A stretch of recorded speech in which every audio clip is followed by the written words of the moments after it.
Ya, masih bersama saya Robi gitu ya. Di video kali ini kita akan bahas sejarah Facebook Ads dari zaman ke zaman. Nah, Facebook itu sendiri gitu ya. Saya pertama kali pakai itu tahun 2008 kalau nggak salah. Nah, di masa itu tuh saya heran gitu ya. Kok bisa chat? Chat di mana orang lain sedang online, kemudian saya kirim pesan dan nyampe.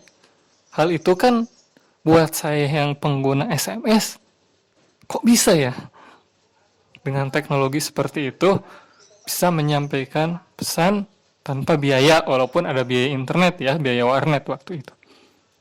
Nah, tahu Facebook Ads itu sendiri saya dari tahun 2013.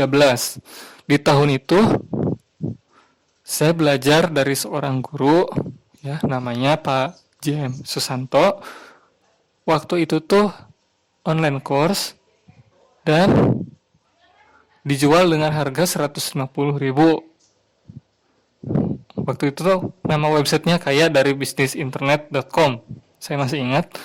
Nah, di tahun-tahun itu tuh guru-guru seperti Om Iqbal Maulana ya, di masa itu tuh sedang menjual kaos games ya. Seperti Mas Novi Bayu Darmawan, dengan dia jualan jasa 1.000 like ya untuk sebuah fanpage. Ada Agan Halid dengan penjajah fb.com gitu. Di masa itu tuh mekanisme pembayaran menggunakan kartu kredit ya. Dan di zaman itu tuh masih gurih Facebook Ads tuh. Luar biasa gurihnya. Tapi gak mudah dalam hal paymentnya. Kalau sekarang kebalikan. Paymentnya dipermudah, tapi persaingannya luar biasa gitu. Nah, kalau sejak kapan sih bisa Facebook Ads? Setahu saya ya, koreksi kalau saya salah, tahun 2010 kalau nggak salah.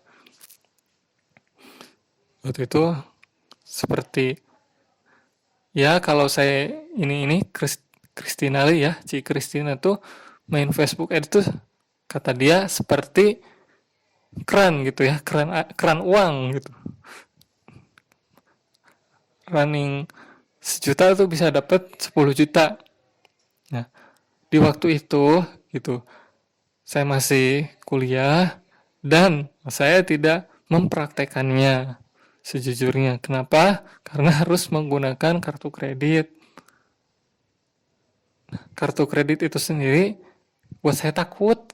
Ya mungkin karena ada ribanya ya. Walaupun bisa terhindar sih katanya kalau kita menggunakannya secara bijak dan tepat waktu pembayarannya. Cuma waktu itu tuh saya takut, saya gak mau ada kesalahan sampai, katakanlah sampai debt collector datang ke rumah orang tua saya gitu ya. Kan harus ada syarat dan ketentuan ya tuh bikin kartu kredit tuh.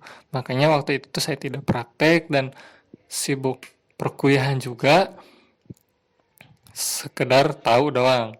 Kalau saya prakteknya di tahun 2016, walaupun sebelum 2016 juga saya pernah TF ke orang lain ya biar dibayarkan, jadi kayak deposit lah sebelum sebelum tahun 2016 pernah nyoba, mungkin saya gak konsisten, gak berhasil. Tahun 2016 saya mencoba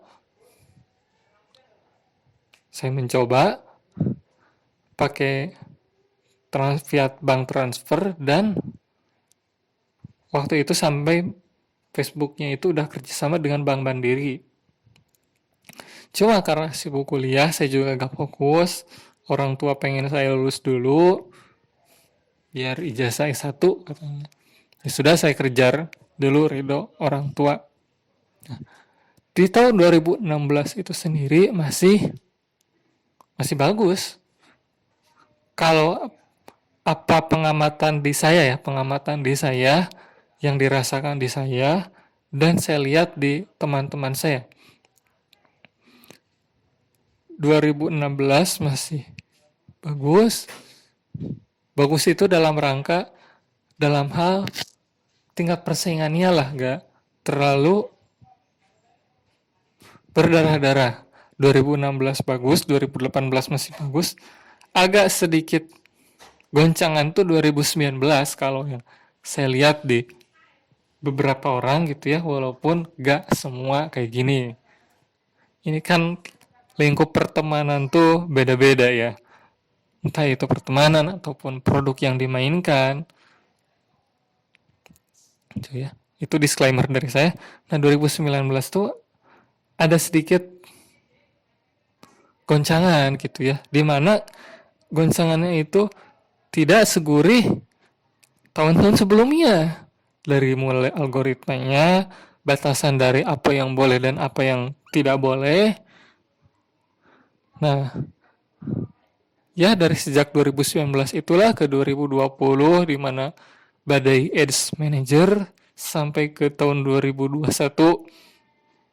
ya tahun-tahun di mana marketplace sangat luar biasa sekali promonya. Kadang ada kasus di mana seseorang menjual produk buat remaja ya, menang ya, iklannya stabil, kemudian tiba-tiba marketplace ada promo gila-gilaan, entah itu gratis ongkir ataupun diskon sekian persen ya, promo gila-gilaan, dan si performa iklannya itu terganggu sehingga leadnya cenderung lebih mahal. Dan ketika si marketplace ini berakhir promonya, iklannya kembali normal. Sedemikian bersaingnya seperti itu dengan marketplace. Itulah yang mewajibkan kita harus update terus-menerus. Nah, itu ya Facebook Ads sejarahnya, apa yang pernah saya lalui dan apa yang pernah saya lihat seperti itu. Saya pun sampai detik ini masih belajar ke tempat lain, terus upgrade karena harus adaptasi dengan perubahan zaman ya, sama persaingan yang kian meningkat. Demikian video dari saya, semoga bermanfaat. Assalamualaikum.